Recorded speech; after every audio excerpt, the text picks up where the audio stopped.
What's up guys, welcome to the channel, welcome to Reviews on Anything. My name is Peter and also a warm welcome to my parking garage. Right here we have my Butchers and Bicycles cargo bike and today we're installing some Winglights. Hope you can see that on camera. Winglights are indicators for your bike. If I press the button up here, you can see that it starts blinking. So you can indicate which way you're going, obviously. Now this is version 2 of the Winglights and it has a few extra tricks up its sleeve over the original version that could only blink. I'll show you all those features later though. First of all, we're going to do the installation.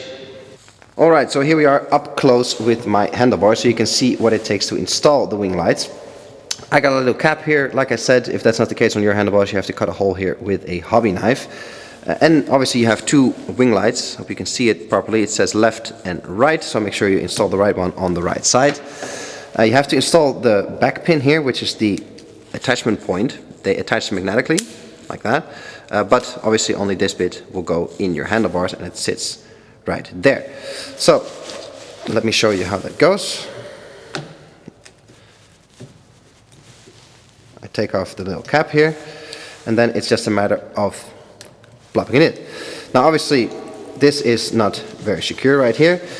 The rubber here on the back expands. If you twist this, you can see that the screw pushes the rubber out and that will make a tight fit.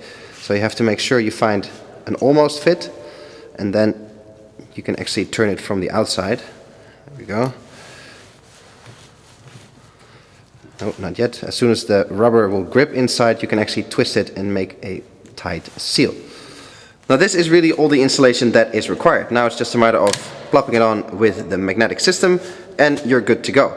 If you do however want a bit more security, maybe you tend to bump into things or something, you just twist it a quarter and then it is actually locked in place thanks to a screw thread inside here. But if you, like me, get on and off your bike a lot and you want to take them off, you just leave it like this and you can plop it out just like that.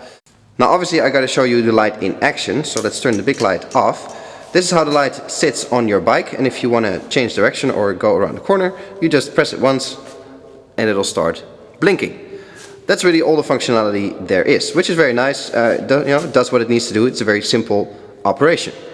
Now if you are somebody like me who bikes around in the dark often, you want maximum visibility, and that's where sort of the rethought, re-engineered Winglight 360 comes in, because if you press and hold the button,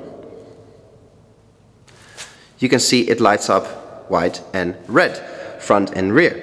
So that gives you a bit of extra road presence, a bit of extra visibility for cars, buses, other road users, so to speak.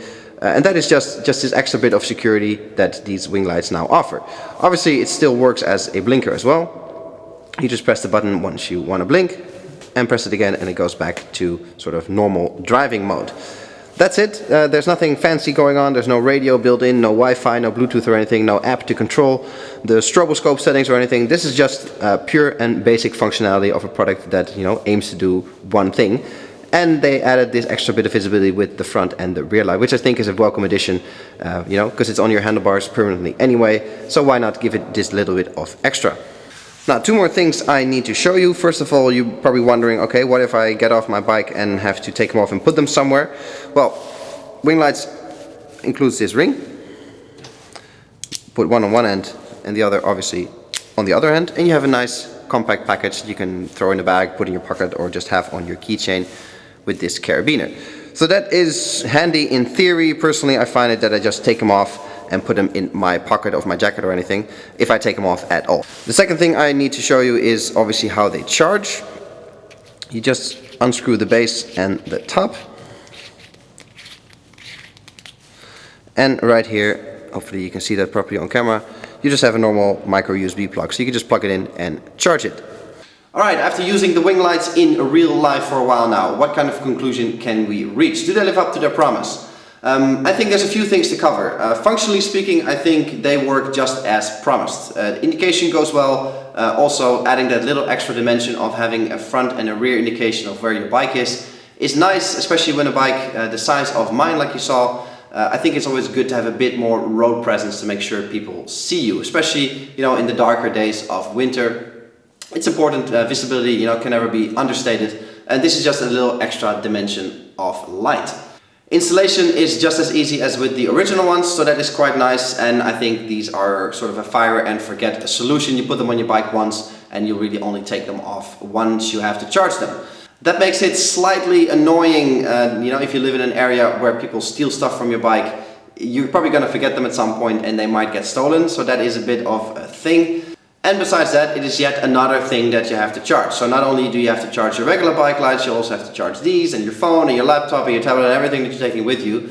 So it's yet another thing added to that list. Now you could say, yeah, it doesn't really matter, I'm charging 15 things anyway, one more or less doesn't matter. On the other hand, if you're trying to stay lean and compact in terms of what you're carrying with you and what you have to do in the evening to make sure that you can go out the next day, it is something to think about.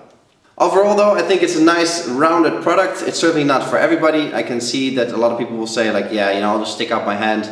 I don't really need an extra light on my bike. It is certainly something that you have to learn how to ride with. It's something you have to remember to push when you're going left or right. A little bit like having to remember to hit the indicator stalk in your car. So that's also a little thing, but I think once you integrate this into your daily routine, it's not much of an issue, it just becomes part of how you ride your bike.